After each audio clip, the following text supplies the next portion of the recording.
बिस्मिल्लाहिर्रहमानिर्रहीम, अस्सलाम वालेकुम। New video.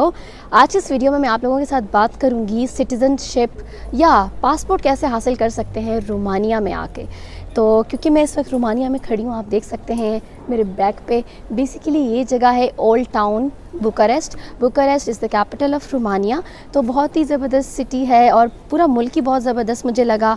अफोर्डेबल है, सस्ता है। और हम बात करेंगे मिनिमम एलिजिबिलिटी क्राइटेरिया क्या है, डॉक्यूमेंट्स कौन कौन से रिक्वायर्ड होंगे, प्रोसेस कैसे होगा और इसके एडवांटेजेस क्या होंगे।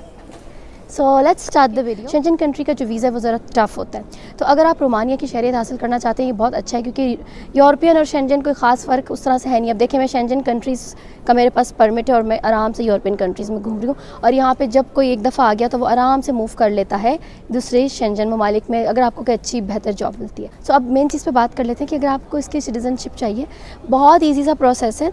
इनका जो कॉन्स्टिट्यूशन यूज़ हो रहा है दैट इज़ 1991 का, अभी तक वही रूल यूज़ हो रहा है। उसमें उस रूल के मुताबिक सिर्फ 4 ऐसे पॉइंट हैं, अगर आप उनमें से किसी भी एक पॉइंट पे पूरा उतरते हैं तो आप आराम से सिटीज़नशिप ले सकते हैं।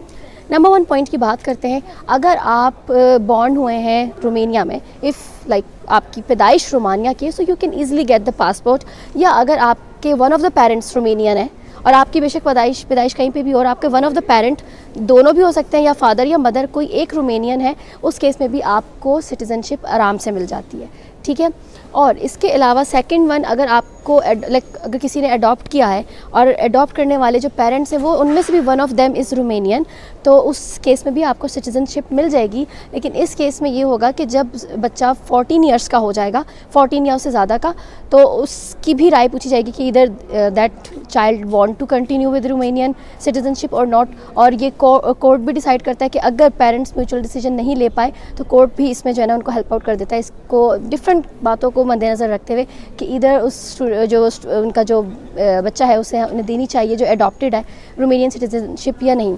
So the third point is repatriation. Repatriation का ये मतलब है कि आपके पास पहले रोमानियन सिटीजनशिप थी, ठीक है, फिर विदाउट लाइक मे बी कोई रीज़न हुई है आपने ड्रॉप कर दी या कोई भी ऐसी चीज़ हुई आप चले गए, but now you again want to claim that citizenship, तो ये बिल्कुल पॉसिबल है। और रोमानिया डुअल सिटीज़नशिप पे उसको कोई प्रॉब्लम नहीं है। You can have dual nationalities, Romanian साथ में कोई और भी है तो उसमें कोई आपको इशू भी नहीं आएगा। सो ये हो गया आपका थर्ड पॉइंट। अब बात कर लेते हैं फोर्थ पॉइंट पे, जो कि बहुत ज़्यादा इंपॉर्टेंट है, जिसमें हम सब लाए करते हैं like being Pakistani passport holders. अगर आपको रोमानिया की सिटीज़नशिप चाहिए तो आपके पास अगेन 3 पॉइंट्स आ जाते हैं। नंबर 1 वही कि अगर आपका कोई बेबी यहाँ बॉर्न होता है तो उस बेसिस पे पेरेंट्स को मिल जाएगी, ठीक है। या इसके अलावा अगर आप 8 साल तक रोमानिया में रहते हैं तो आपको सिटीज़नशिप आराम से मिल जाती है, और 5 साल रहते हैं तो पीआरशिप, परमानेंट रेजिडेंस मिल जाती है, ठीक है।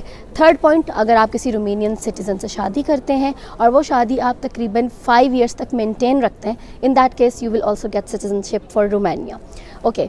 इसके अलावा आपका जो मिनिमम एज का क्राइटेरिया है दैट शुड बी 18 ईयर्स, उससे कम नहीं हो सकता अगर आपको सिटीज़नशिप चाहिए, इस तरह से लास्ट वाले पॉइंट में। और इसके अलावा आपका जो है ना कल्चर और लैंग्वेज जो होता है रोमानिया का, जब आपको सिटीज़नशिप मिल रही होती है तो वो मेक श्योर करते हैं कि आप लैंग्वेज से ईजिली आपको पता हो उनकी जो लैंग्वेज है, उनका जो कल्चर है, ठीक है। इसके अलावा अगर आप यहाँ पर रहेंगे तो डेफिनेटली आपको लैंग्वेज तो आ ही जाएगी, और लैंग्वेज बैरियर कोई इतना ज़्यादा नहीं है, थोड़ा बहुत है, बट काफ़ी लोग इंग्लिश बोलते हैं तो बहुत अच्छा है। इसके अलावा जो फेमस लोग होते हैं उनके लिए कोई ऐसा क्राइटेरिया नहीं है, उन्हें डायरेक्ट सिटीज़नशिप मिल जाती है, लेकिन उसका ये एक इशू है कि फिर वो ना ही इलेक्शंस में खड़े हो सकते हैं ना ही वो वोट कर सकते हैं। तो ये उसका एक जो है ना ये पॉइंट भी है। इसके अलावा अगर कोई ऐसा बंदा जो EU सिटीज़न है और वो रोमानिया की सिटीज़नशिप चाहता है, उस केस में भी उसको बहुत आसानी से मिल जाएगी सिटीज़नशिप। या अगर कोई रेफ्यूजीज़ हैं उनको भी बहुत आसानी से ये लोग दे देते हैं। और इस वक्त अगर आप 1 मिलियन यूरो प्लस 1 मिलियन या इससे प्लस इन्वेस्टमेंट करते हो रोमानिया में, इस केस में भी आपको सिटीज़नशिप बहुत आसानी से मिल सकती है रोमानिया में। सो आई होप ये सारे पॉइंट्स आपको समझ आए होंगे कि कैसे आप रोमानिया में सिटीज़नशिप ले सकते हैं, और बहुत ज़बरदस्त कंट्री है। I am really liking it. अगर आपके कोई क्वेश्चन हैं तो write down in the comment section and subscribe my channel, follow me on Instagram. Thank you and अल्लाह हाफिज़ एवरीवन।